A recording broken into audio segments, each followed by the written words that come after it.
Good morning. My name is Gianna Jessen, and I would like to thank you so much for the opportunity to testify here today. My biological mother was 7.5 months pregnant when she went to a Planned Parenthood and was advised, and they advised her to have a late-term saline abortion. This method of abortion burns the baby inside and out, blinding and suffocating the child, who is then born dead, usually within 24 hours. And there should be a photo there. Yes, this is what I survived. Instead of dying, after 18 hours of being burned in my mother's womb, I was delivered alive in an abortion clinic in Los Angeles on April the 6th, 1977. You can see a photo as well of my medical records. My medical records state, born alive during saline abortion, 6 a.m.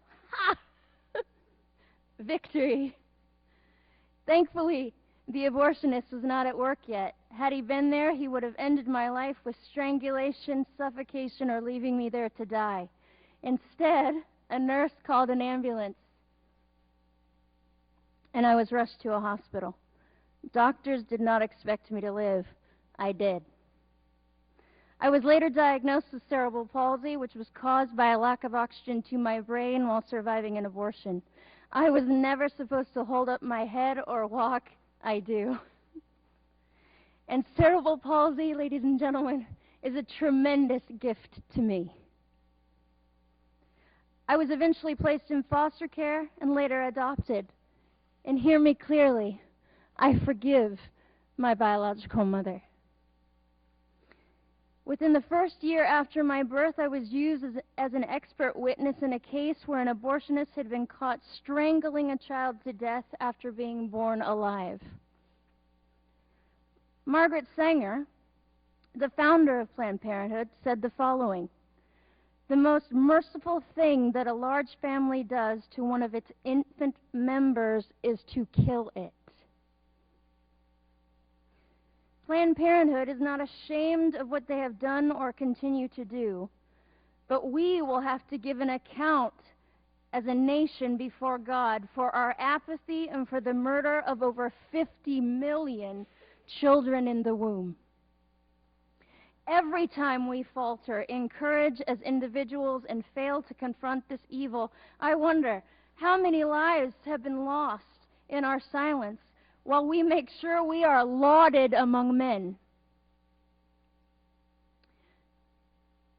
and that we don't offend anyone. How many children have died and been dismembered and their parts sold for our ego, our convenience, and our promiscuity? How many Lamborghinis were purchased with the blood of innocent children? The blood that cries to the Lord from the ground, like that of the blood of Abel. Not one of them, ladies and gentlemen, is forgotten by him. I would ask Planned Parenthood the following questions 38 years later. I would ask them these questions. If abortion is about women's rights, then what were mine? You continuously use the argument, if the baby is disabled, we need to terminate the pregnancy, as if you can determine the quality of someone's life. Is my life less valuable due to my cerebral palsy? You have failed in your arrogance and greed to see one thing. It is often from the weakest among us that we learn wisdom. Something sorely lacking in our nation today, and it is both our folly and our shame that blinds us to the beauty of adversity. Planned Parenthood uses deception, the manipulation of language, and slogans such as "a woman's right to choose" to achieve their monetary aims. I will illustrate how well they employ this technique with the following quote: "The receptivity of the masses is very limited. Their intelligence is small, but their power of forgetting is enormous. In consequence of these facts, all effective propaganda must be limited to a very few points and must harp on these in slogans until The last member of the public understands what you want him to understand by your slogan. Adolf Hitler. We often hear that if Planned Parenthood were to be defunded, there would be a health crisis among women without the services they provide. This is absolutely false. Pregnancy resource centers are located nationwide as an option for the woman in crisis. All of their services are free and confidential. They can be reached by texting helpline to 313131. There is access to vital exams for women other than Planned Parenthood. We are not a nation without options. Planned Parenthood receives $500 million of taxpayer money a year to primarily destroy and dismember babies. Do not tell me these are not children. A heartbeat proves that. So does 40 ultrasounds. So do I. And so does the fact that they are selling human organs for profit. Do not tell me this is only a women's issue.